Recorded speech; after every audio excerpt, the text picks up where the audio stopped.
সবাইকে রমজান মাসের শুভেচ্ছা জানালাম। আলহামদুলিল্লাহ আলহামদুলিল্লাহ আঙ্গর বাবা বাড়িতে আছে, দেখো কত বাজার নিয়ে আসছে। মারে আমি কইতাছি এনে তো আরে না কি করি, কেমন কই তুমি দিছে বাইনে। মা কইলা অন্য একটা খাচ্ছে নিয়ে আসি, অনেক থুয়ে দাও।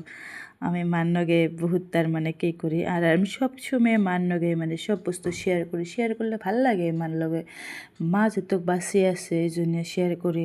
যেদিন মরে যাবো ওই দিন তো আমার হেলাই মানে সব কিছু সামলান রাখবো।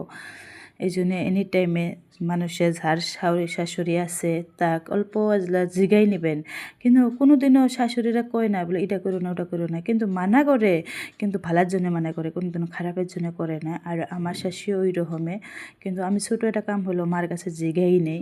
আর মা যেটুক মুরব্বী আছে বাসি, আর আমার ভালা মন্দ খারাপ মা ওটা অল্প বিবেচনা করে। এই জন্য আমি মারে কবি নাচ্ছি বলে দেহ মা এলে কোনে থুম কি করুম দিশে পাইনে। মা কয় বলে লাহে লাহে থুয়ে দাও। মেলাডি আনছে একবারে, মানে এক মাসের বাজার আনি তো, ওই জন্য মেলাডি ওর বাপ্পা বাজার নিয়ে আসছে, বাড়িতে আসছে, ওই জন্য নিয়ে আসছে অতটি বাজার। নাহলে বাড়িতে না থাকলে আমার অল্প কষ্ট হয় যাবার বাড়ি নিয়ে বাজারের মধ্যে ঘরের সাথে, কিন্তু মার্কেট তাও আমি যাই না, আমার মানে বাধ্যত যাই, নাহলে যাই না। এই যে মা এখন বয়ম আনছে, চাউলের গুড়ি আছে, এটার বয়ম নিয়ে আসছে, এটার মধ্যে পাপড় আনি দিবেন হচ্ছে, কিন্তু মা সবগুলোর মধ্যে আমার হেল্প করে। এরকম একটা শাশুড়ি পাওয়া ভাগ্যর ব্যাপার।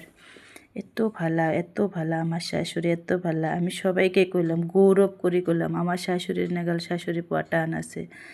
আমি যে কোন কালে যে ভালো একটা কাম করছিলাম, আমার শাশুড়ি এরকম একটা শাশুড়ি পাইছে। মানুষের খালি দেই শাশুড়ির নাকি নাড়াই কাজিয়ে কত দুর্নাম, খালি ভাল না অমুক না তমুক না দুর্নাম গায়, কিন্তু আমি কোন দিন দুর্নাম গাবের পাবে নি। আমার শাশুড়ি একটা মানুষ, আল্লাহ যে এরকম একটা মানুষ দেয় তার জন্য আমি শুক্রিয়া জানাই হাজার হাজার বার আল্লাহরে। বলে আমি যেন পরকালেও যেন আমার শাশুড়ির নাগাল মানুষ যেন পাই। কেমন লাগলো আমার বউ আর পোলার বউয়ের কাহিনী কেমন।